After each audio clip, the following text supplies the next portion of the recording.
I've always wondered why certain places attract UFO phenomena. And in the areas of East and North Yorkshire, one particular location has a reputation for attracting more than its fair share of the strange and unusual. And that is RAF Staxton Wold, the oldest operational radar base in the world. And over the years I have received reports from people passing through and people living in and around the area of strange activity seen not just in the skies but on the land as well. Stories of strange lights seen hovering around the base. And from the farming community, stories of actual alien beings on the land. Fleeting glimpses of something way above anything normal. So it did not surprise me when I received a phone call from a man living within 2 to 3 miles of the base who wanted to share his own UFO sighting with us.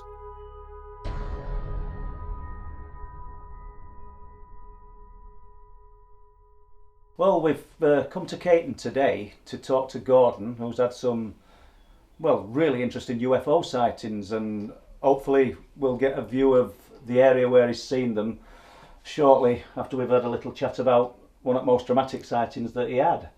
Oh, yeah. And what year was it, Gordon? I think you told me, but... Well, it could be 14 or 15, 2014, 15. I never recorded anything because I don't know why. And all the sightings I've ever seen, I've never ever wrote it down or times or anything. But 2015, we can go with that because we've not, you know, we've not got an accurate timeline, no, but it was actually definitely May. Yeah. Because May was my birthday that month. Right, so that's why I remember it was May. And it was a beautiful night. Calm, no wind. Everything was quiet.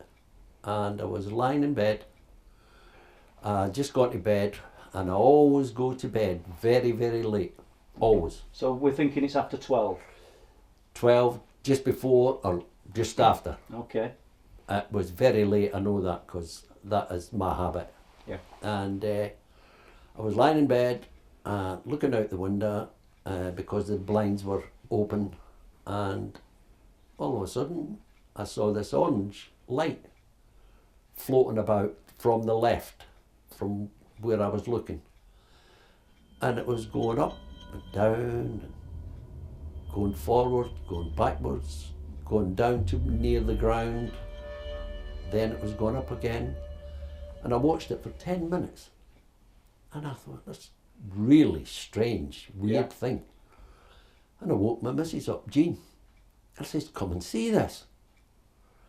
By that time, it had stopped above the mast at Staxton, so the RAF station. RAF Staxton Wold? Yes. Yeah, so we've touched on that. So basically, you would think that the RAF base would have been aware of this object. Oh my goodness, yeah, it was bright enough. In comparison to mast, how big did it look? I'd say about 8 foot. Yeah, so it was a large object from that distance, yeah. That was big, yeah. I mean, from here to there is only, 3 mile? Yeah. Straight line? Because obviously people viewing this might get to see the radar base in shortly. Yeah. So in comparison to the size of the base, this covered a large area. It was big, yeah, it was big. And I says to the missus, I'm going to get my camera and I'm going to get my binoculars, because it had stopped about 100 foot directly above the mast. So I came downstairs, camera and binoculars, went racing back upstairs, tried to focus on it with the binoculars. Yeah. And I couldn't. And it was all over the place. And she happened to say, it's moving. So I took the binoculars away and it went up at an angle. Right. And it was gone in about 5-6 seconds. Literally zipped disappeared away. completely. Yeah. Which rules out for any listeners or anyone else saying, oh, he's seen an helicopter or something similar. Rules that out because with the speed that it left. It left there southwest. Yeah. So are the unexplained phenomena that are seen around the area, UFOs and all manner of other things, tied to the land and humans in some inexplicable way? Open-ended questions that will probably never have a satisfactory answer. But over the years, people have told me so many things that have been seen around the base. Reports of strange cryptid-type creatures seen in the woodlands and moorland surrounding the area, and men who work the land on their tractors claim to have seen the fleeting glimpses of small diminutive beings. Is it pure coincidence that many burial mounds dotted on and around the area of Staxton Wold have names such as Elf How? Could the diminutive beings seen by the farmers and other people in the area actually be aliens?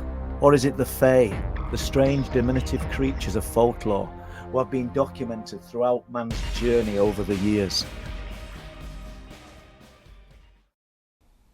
That's an incredible speed. Oh, the two of us were absolutely astounded, Paul. I mean... And obviously, Gordon, you've lived here a lot of years, so you'll be familiar with all aerial activity. Oh, yeah. And you've not seen anything above that base like that? Never. Not ever. No. So what about sound? Not a sound. I even opened the window. Right. And it was a calm night, no wind, there was nothing. And I know it's difficult to say because it was night time, but at times, how far would you have estimated it to be off the ground?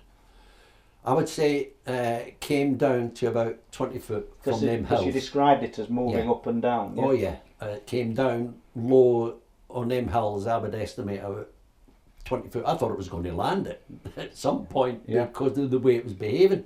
I thought it was looking for a site. Yeah. But it kept moving along towards... Did it move smooth or in jerky movements? It was going smooth. Yeah. Quite smooth, you know. It was like floating about. So another, well, not a silly question, but you've described it as orange. Oh yeah. Pale or vibrant, rich? Oh, it was rich. Yeah. Rich orange, yeah. And were there any flashing or just a constant light? Just a constant light. Yeah. It's a really interesting sighting, Gordon. Thank you for sharing it.